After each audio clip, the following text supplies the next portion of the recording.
Muy bien. Bueno, gracias maestra por su atención. El tema que a mí me interesó poder analizar tiene que ver con lo que es el neuromanagement, la neurociencia, cómo esto se relaciona con, en uno de los papers se explica cómo se relaciona con el liderazgo y también en otro habla del neuromanagement, ¿no?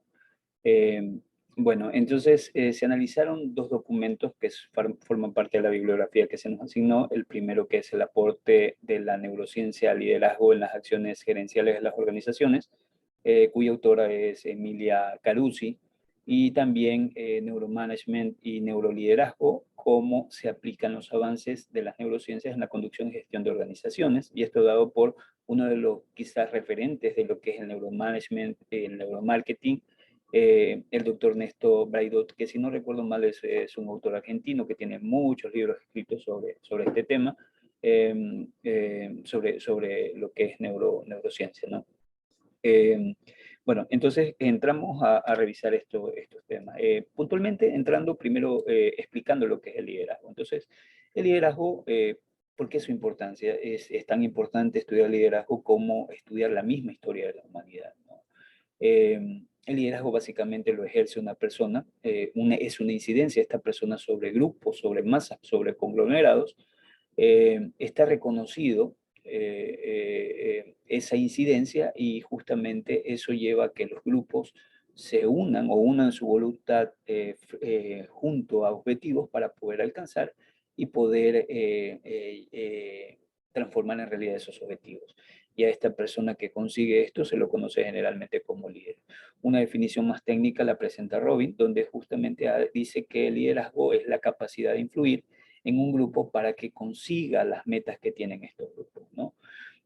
Básicamente el liderazgo establece una dirección para desarrollar una visión de futuro hacia dónde va a ir la organización, alinea a la gente, forma equipos y genera estas coaliciones o estas uniones entre los sujetos que pertenecen a la organización, motiva, inspira, transmite energía que precisamente para superar todas las barreras y los cambios que se producen en la organización y que se deben de producir para alcanzar sus objetivos.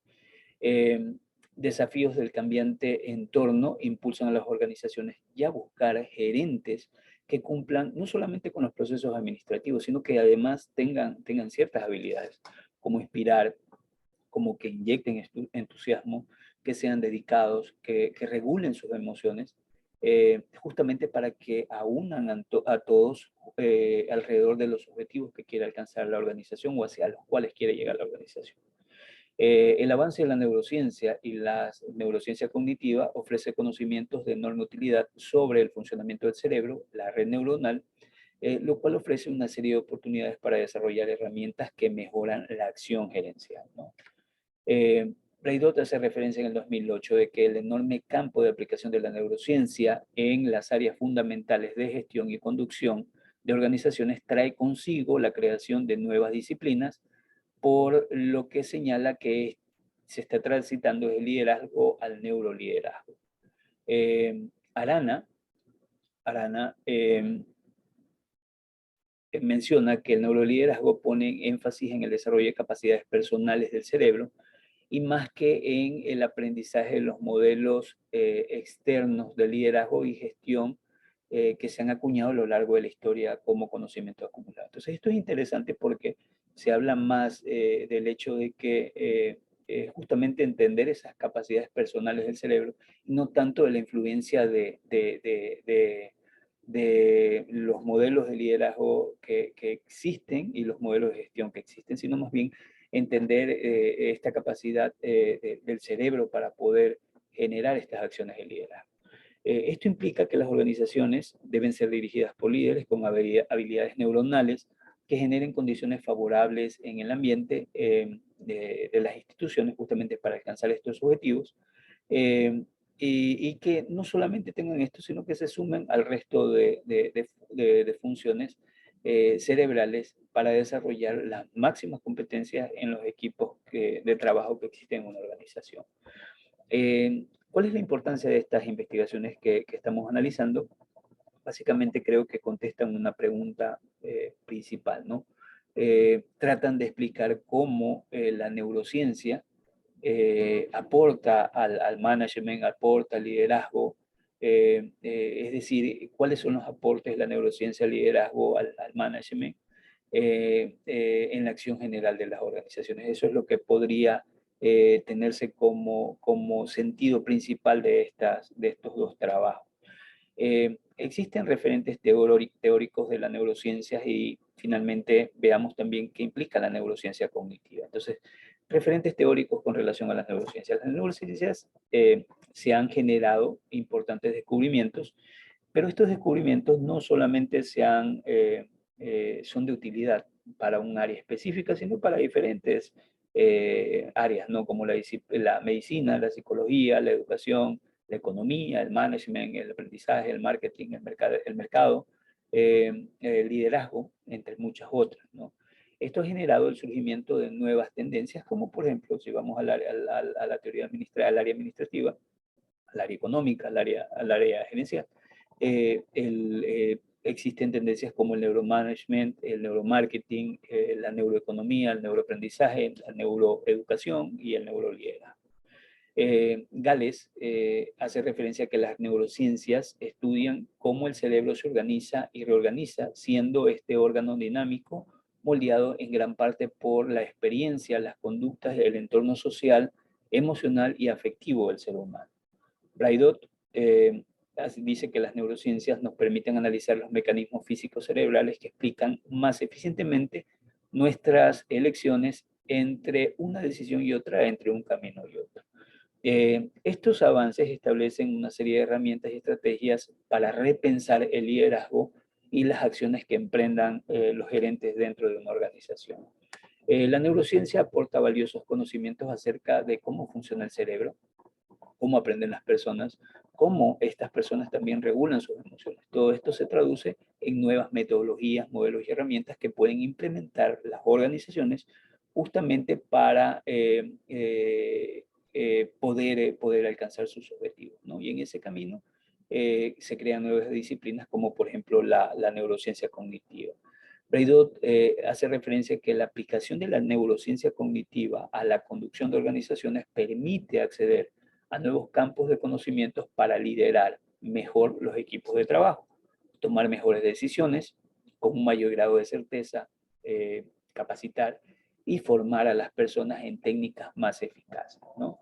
Las instituciones requieren un gerente líder y algo muy modificado, no un simple gerente, que no solamente maneje la acción gerencial en sí, sino que también comprenda su entorno, comprenda el entorno mundial, nacional, eh, que desarrolle competencias para tomar decisiones asertivas, ser creativo, que regule las emociones y ayude a otros también a regular esas emociones, tener capacidad de resolución de problemas, vencer la resistencia al cambio, promover la participación de esta gente que está involucrada en el quehacer de la organización, eh, precisamente buscando o llevándolos a tener un mejor desarrollo, un mejor desempeño organizacional. En el contexto organizacional y gerencial, la aplicación de conocimientos de la neurociencia y neurociencia cognitiva ofrecen nuevas sapiencias al liderazgo, fundamentado en el desarrollo de capacidades personales del cerebro y en el aprendizaje de modelos de liderazgo de teorías tradicionales. Las neurociencias cognitivas, según Braidot, eh, dan los siguientes beneficios a la organización, ¿no? En primer lugar, potencia el desarrollo de habilidades de liderazgo, aumenta la capacidad para tomar decisiones eficaces, disminuye el riesgo de no elegir a la persona adecuada, los métodos para el desarrollo de la creatividad se enriquecen con su práctica y la investigación y la creación de nuevos productos y servicios adquieren nuevas dimensiones. Una organización o en las organizaciones actuales no solo se demanda talento, sino que también se requieren de líderes que tengan estas cualidades para poderlos llevar al destino deseado. Un líder que oriente su función, haciendo énfasis en habilidades, destrezas para regular sus emociones, comunicación asertiva, la relación interpersonal, la formación de equipos, la motivación, la creatividad, la innovación, para promover justamente el alcanzar estos objetivos, ¿no? Y sabiendo resolver problemas y entendiendo el abordaje operativo de diversas situaciones que se le presenten en el día a día. Dentro también de los aportes que se pueden identificar a las neurociencias, se identifican tres cosas elementales. Uno es la neuroplasticidad, dos, el neuroaprendizaje y tres, la autorregulación emocional. La neuroplasticidad, el cerebro humano posee una enorme capacidad de desarrollarse dependiendo de las interacciones del entorno, ¿no? Se nos había vendido hasta hace poco, se nos había vendido el concepto de que es un niño, el cerebro de un niño se estructuraba totalmente hasta los 7 años. Y luego los 7 años, sea como sea usted, simplemente las cosas no cambiaban y si usted era bobo, terminaba siendo bobo toda su vida, para decirlo de alguna manera. Pero en realidad no es así. Se ha podido aprender de que existe esta plasticidad en el cerebro donde en condiciones adecuadas se generan nuevas conexiones en el cerebro que les permiten aprender nuevas cosas, ¿no? Es decir, su estructura puede ser modificada. Entonces, Braidot sostiene que el cerebro es el producto de lo que pensamos, de lo que hacemos, de lo que sentimos. Además, plantea que cuando un ser humano vive en autonomía, es lo único que puede construir es su propio neurodesarrollo. La neuroplasticidad autodirigida, donde el ser humano debe aprender y recordar y optimizar la función cerebral. Pero también hace referencia a que la neuroplasticidad es un proceso que hace que el cerebro se vaya modificando a lo largo de su vida como consecuencia de las condiciones medioambientales y las experiencias vividas y el aprendizaje. Entonces los gerentes deben utilizar estrategias para potenciar estas capacidades cerebrales, lo cual va a impactar positivamente en la acción, en las acciones gerenciales de la organización. Eh, Arana conceptualiza a la neuroplasticidad como la habilidad del cerebro para modificar o alterar su propia estructura como consecuencia de las experiencias y el pensamiento para adaptarse a los cambios que el entorno impone o para funcionar de otro modo. Ello requiere que el gerente líder se focalice en estimular el cerebro para cambiar la estructura y mejorar su funcionamiento para lograr un cambio cognitivo y emocional. El cerebro tiene la capacidad de remodelarse, reorganizarse y reestructurarse. El otro gran aporte de la neurociencia es el neuroaprendizaje. Las personas que dirigen las organizaciones deben desarrollar capacidades para aprender rápidamente, ¿no? Entonces, la neuroplasticidad es un fenómeno mediante el cual el aprendizaje y la experiencia se modifican continuamente o modifican continuamente el cerebro en forma temporal o permanente. Esto significa que los procesos de aprendizaje, la cantidad de información que recibe el cerebro no es lo significativo, sino lo más importante viene a ser los neurocircuitos o estas modificaciones en el cerebro y cómo estos cambios tienen influencia en situaciones muy parecidas, ¿no? Entonces, no es tan importante el conocimiento, sino más bien los cambios que este conocimiento puede motivar en el cerebro y cómo eso permite responder a posteriores situaciones similares. Kendall sostiene que no se puede separar la mente de la memoria y por eso se debe investigar las bases biológicas para determinar las características anatómicas de la memoria. Braidot nuevamente dice que el aprendizaje depende en primer lugar de la atención, en la cual obviamente influye la parte emocional, el entorno emocional, y en segundo lugar la memoria. La persona almacena en su memoria la información valiosa, la procesa y esta es evocada en su momento cuando se la necesita, ¿no? Cuando aprendemos, se generan emociones que modifican las conexiones sinápticas de los círculos cerebrales involucrados. El aprendizaje depende de la memoria para su consolidación y la memoria no tiene contenido si no tuviera lugar el aprendizaje. Cabe destacar que los gerentes líderes de las organizaciones deben desarrollar un proceso de aprendizaje. Tanto ellos como sus equipos de trabajo deben, donde justamente incorporen nuevas habilidades para que aprendan nuevos conceptos y modifiquen sus redes neuronales para responder al entorno cambiante y ser eficientes y tomar decisiones más efectivas en las organizaciones. Finalmente, el último elemento, el último gran aporte, y no por este el menor, más bien muy importante, tiene que ver con la autorregulación emocional. Eh, a esta la define Braidot como la habilidad que nos permite manejar nuestros impulsos. Los fracasos de muchos líderes no pueden atribuirse a la crisis económica, sino a las dificultades que tienen para sostener el timón en épocas de tormenta, ¿no? En función de eso, existen ciertos beneficios que el ser humano puede obtener tanto en la vida personal como en laboral si autorregula estas emociones. ¿Estos beneficios cuáles pueden ser?